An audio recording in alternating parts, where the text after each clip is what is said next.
За сайн байцгаана уу. За би өнөөдөр болохоор чи твшрийг давс гэдэг одоо амийн одоо аяг угаагчийг яаж одоо хольж хэрэглэх вэ? Тэрний талаар та бүхэндээ бяцхан амжилтыг гэж үзүүлье. Эхлээд нь одоо энэ сав бааз те савны одоо энэ хоёр зураасныхаа энтлийнхаа зураас хамгийн дээдлийн одоо энэ цэнхэр хүртэл юу ягаараа усаа хийгээрэй. Төрүүлж усаа хийдэг байгаа шүү.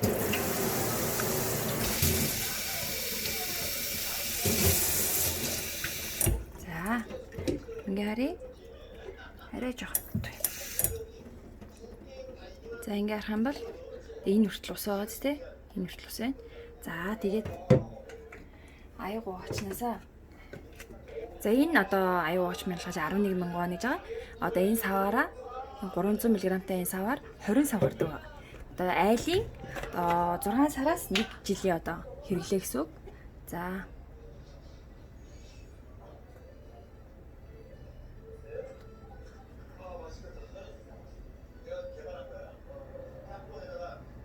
За энэ хүртлээсэн бац дөрөв усын хүртлээгээд энэ хүртлээсээ яагаад ингэж заавал устай хольж хэрэглэх вэ гэх юм бол 5 дахин өтгөрүүлсэн байдаг учраас маш багаар хэрэглэнэ.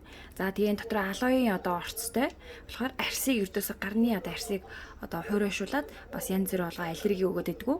Давхар коконот ойл орсон учраас маш сайн цэвэрлэгддэг, угаагддаг байгаа. За тэгээд нэг ийм саваар одоо 20 сав гардаг учраас манай гэрт бол 1 жил хэрэглэдэг байгаа. За савн болохоор чи ингээд 1900 вон. За энэ аяатаа угаач мөн болохоор чи 1 литртэй. За ингээ юу байгаа 11,000 вон гэж байгаа. За энэ байгаль орчныг хамгаалсан. За энэ болохоор эрүүл мэндийг хамгаалсан энэ олон улсын Америкийн бас ийм патенттэй ийм аяатаа угаач байгаа. За тэгээд зориултын ийм порлоноор нугаавал бас аягүй зүгээрээ. За манай порлон арай жоохон удцсан болоод тэр ийм порлоноор зориултын хааны ийм порлоноор давхар ингээ угаах мал зүгээр. Энэ болохоор 4 ширхтээ одоо хийдэж байгаа. 4500 гэж байгаа. Ингээ комоор авсан ч гэсэн 20,000 вон өгөхгүй байх нэ.